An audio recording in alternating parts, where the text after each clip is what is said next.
All right, welcome back. Time to, of course, focus on taxes in the budget, really to understand what is cutting so far. Yes, the budget was, the statement was made yesterday, and today we just want to focus on the nitty-gritties of the whole issue. And to tell us more about that is Francis Kamau. He's the Director, Tax, working with Ernst and Young. Welcome to the Power Breakfast Show. Thank you. Francis Kamau. Yeah. Of course, apart from the theme, transformation for shared prosperity, listening to the different people we've interviewed, yes, many people feel, you know what, the budget is not theirs. Yes. What would you comment on that? Basically, when you look at the allocations that have been put in place and basically directed to the main populace of this particular country, starting with the biggest allocation in education, scaling down to infrastructure, the budget belongs to the people. Because the nitty-gritties which have gone into the budget obviously are only directed to the masses and the local mwananchi. So the budget is theirs, so to say. If you look at education, which you got the highest, yes, part of that is the laptop. Yes. 53 billion, I think. Yes. Whatever. Yes. But the teachers are not happy because no money has been allocated for their employment of more teachers and the allowances as well. Allowances and yes, even promotions. Yes. So it's a kind of a too little. I agree. Too late. Yes, I agree. One of the issues maybe I can mention first is the issue of laptops. For me, it's a kind of a misplaced priority. Basically, having politics. Yes, basically, and I think maybe the Jubilee Manifesto, maybe it was only looking at the political side during the side of or the time of elections. But having said that, just looking at a place in Lodwar where the kids are learning at a tree, do you first of all put a classroom, then train the teacher, pay the teacher well in Lodwar, then from there you think about the laptops. On top of that, after using those particular laptops on security issues, where do you keep them basically, and you're learning under a tree? So basically that one I feel it is a misplaced priority. Having said so, the issue of teachers needs to be looked into. I mean, when you're obviously spending money in laptops, you need to obviously remember that the people who will be training those particular kids are the teachers. So they require to uptake more resources or to uptake more training in terms of using these particular gadgets, and as an additional role to their tuition role and bringing up the kids. So they need to look at that particular aspect in terms of putting money in teachers' salaries for that particular matter.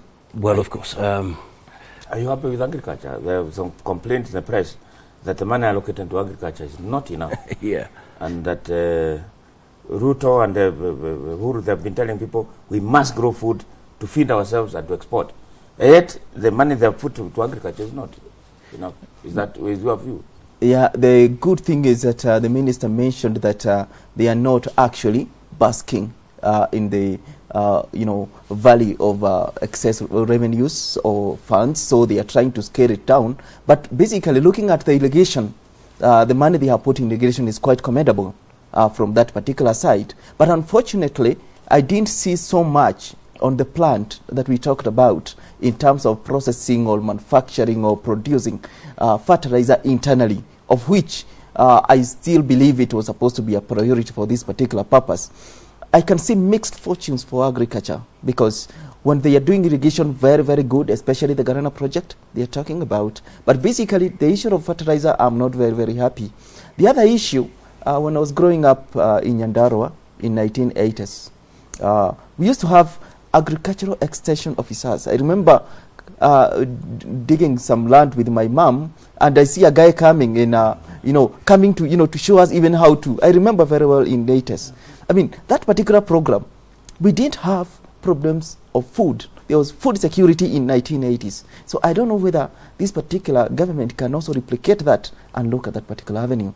Again, having mentioned that, in Nyandarua, we used to cultivate something called pyrethrum. And fortunately, in early 2000, that was actually, I don't know what happened, but that sector was actually completely killed. So we need to have... It has been revived according to the budget. They've got about 300 million shillings for Parathram. But now the uptake of that and accountability is the issue. So let's see what they are going to do with that particular money, because it might be a pipe dream or just on paper. When it comes to pragmatic part of it, it might not work, but time will tell. All right. Of course, in this budget we have losers and winners. Yes. But there is something else that also raised a great deal of concern, of course, when Rutich, Cabinet Secretary, announced that the VAT bill was actually coming back. Yes. There was some members actually shook their heads, and there was a great deal of concern. What is the future of the VAT bill? Looking at it, what was in the statement or the budget statement, we have not up to now got the bill, including the finance bill or any other particular bill. We have not got to this moment. The first time I've experienced in the last 10 years. But basically looking at it, the issue about VAT bill was about essential commodities.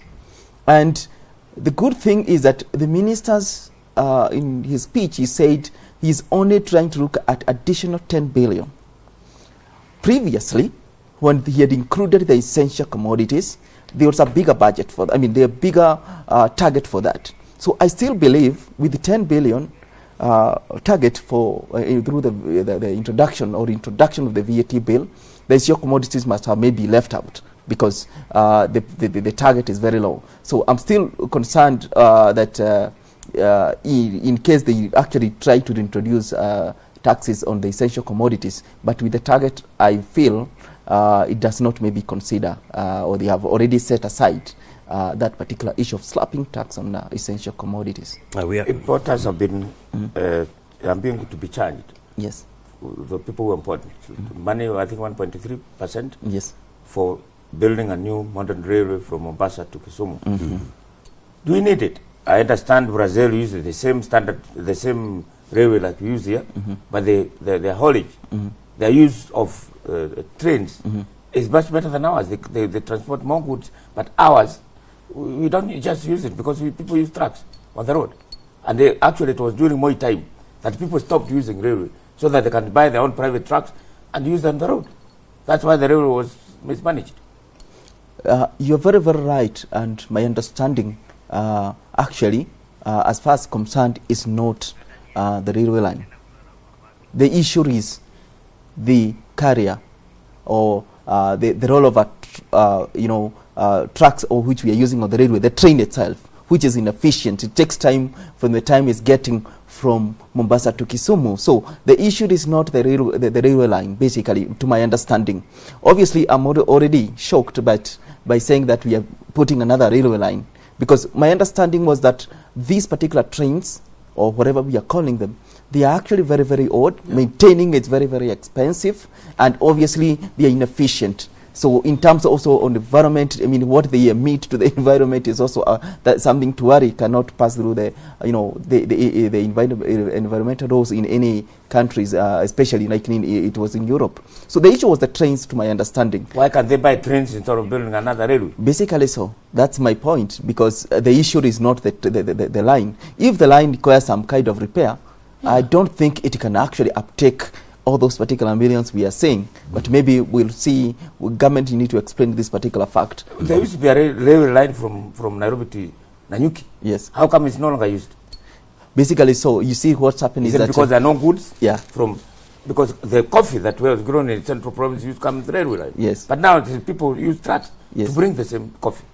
I still believe it's businessmen of the trucks, to my understanding, who sabotage the railway. Who sabotage the railway, basically. So we don't need another railway line. Yes, basically so. That's my take, because actually even what they put in between 1896 to 1901, I think we have not added a kilometer from this particular time. So basically it's like it's an issue of misplaced priorities and businessmen having interest in the railway line by putting their trucks on the road to make an extra coin. There's a concern here from a viewer. Says, good morning. If I have already paid for my goods abroad and are on their way, will I be affected by the new tax at the port of Mombasa? Yes. A very good question. But unfortunately, as I mentioned, the minister or cabinet secretary for that particular matter has only read the speech.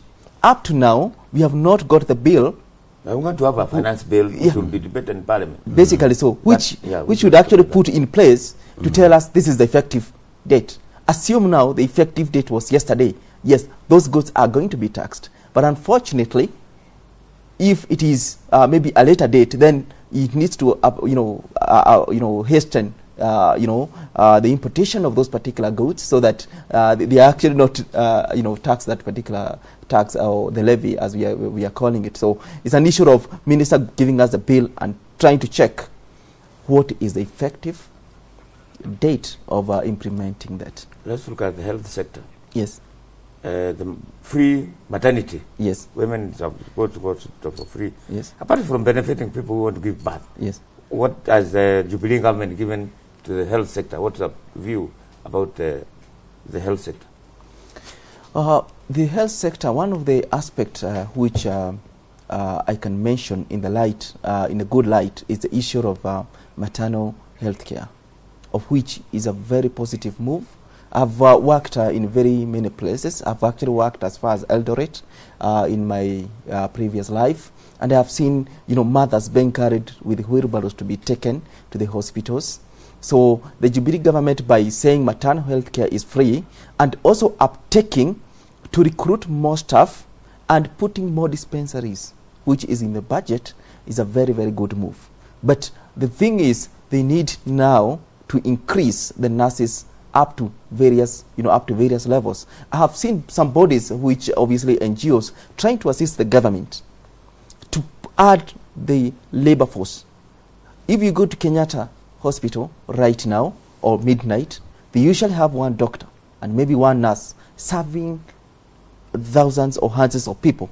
So the issue, they need to add more people or more labor force in the Ministry of Health, especially the nurses and the doctors. So that is an issue which maybe was not properly addressed by maybe doubling the labor force in the health sector.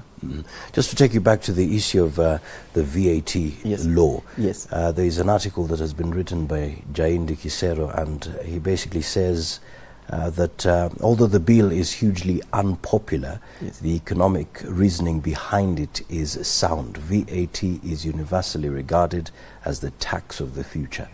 But yet we get all these concerns from the people on the ground. What can be done so that people on the ground begin to appreciate the VAT law? Very good. I think he's basically talking from the point of view of any other economy, but not in Kenya. Why do I say so? Look at the essential commodity like milk, for example. Milk is 80% of the milk is drunk by kids. And you see, in any particular place, for me and you, we can afford something. So, but most of the societies, especially in the slums, that is a mainstay. I mean, it's what they actually use to feed their own kids. For the other economies he's talking about, which obviously I disagree with HID, is the issue of, yes, you collect revenues from VAT on essential commodities, and how do you basically go and subsidize the essential services, for example? One of the issues, like you look at the countries like Denmark, yes, they slap everything on VAT, but schooling is free in all sectors, and schooling is free in terms of quality, because here in Kenya, if you take your kid maybe to public school, you'll not be happy. So what they are giving you is something quality. Healthcare is free. So when somebody tells you he's going to charge on VAT on milk, you're not worried, basically. So I think what I'm saying is that particular article, I don't agree with it, with the current situations that we have as a country. Okay. Yes. All right. Because of time, we'll have to wind up there, because we have another interview coming up. But of course, thank you so much, Francis Kamau, Director Tax at Ernst & Young. We'll be right back. Don't go away.